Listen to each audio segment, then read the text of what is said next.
Vous êtes à la tête de cet État depuis 27 ans. Comment est-ce qu'on peut expliquer la longévité presque éternelle d'un certain nombre de chefs d'État africains? On voit qu'en France, il y a du dégagisme, voilà, vous êtes arrivé au pouvoir à l'âge qu'a Macron aujourd'hui. Est-ce que on est président à vie quand on est président du Tchad, par exemple? Peut-être qu'il y a deux choses qu'il faut que s'explique cela. Arriver au pouvoir à 38 ans, peut-être ça donne aussi... mais Macron sera plus au pouvoir dans 20 ans. Attendez, c'est peut-être que c'est mauvais. Peut-être que c'est mauvais. Cette longévité explique que par cela. Et de deux, parce que je ne suis pas un homme, je pense que, je vais vous dire très honnêtement, je ne suis pas un homme heureux. Et je n'ai jamais été un homme heureux. Vous comprenez? Non. Pourquoi?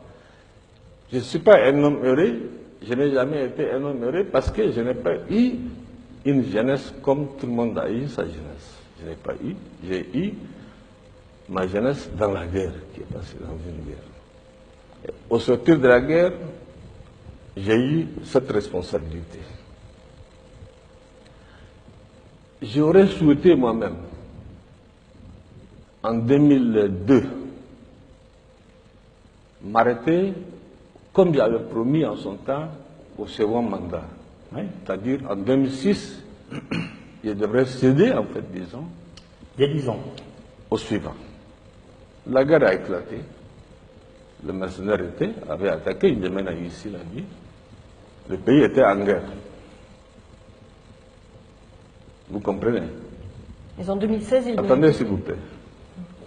Et comme j'ai dit dans la politique africaine, la France intervient souvent, et je le dis haut et fort, la France a intervenu, je dis bien, je n'ai pas demandé, je dis je ne le fais pas, de changer la Constitution. Pour l'histoire, je dis bien. Bongo n'est pas là.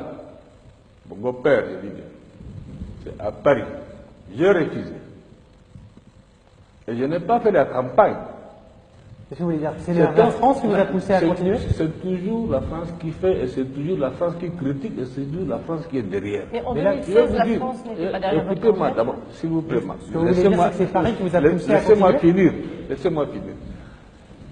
Quand, comment ils appellent le constitutionnaliste qui est venu ici, je ne connais même pas son nom. Je ne connais même pas son nom. Moi, j'ai refusé, j'ai dit je ne change pas. Ils ont passé par leur arcane, puisque l'Afrique, pour la France, il n'y a rien de, comment on appelle, de caché. C'est entre ses mains. Passer par les uns et les autres, ils ont changé la Constitution.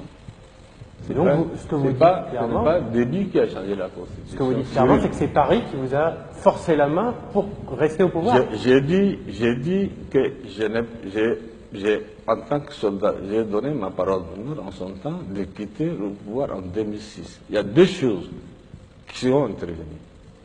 La guerre, évidemment. La deuxième, c'est la France. Qui vous a dit de continuer. Bien sûr. Et maintenant, aujourd'hui, ce sont ceux-là même qui ont changé la Constitution qui me critiquent. Et là, aujourd'hui, combien de temps encore? Pour autant, je pense que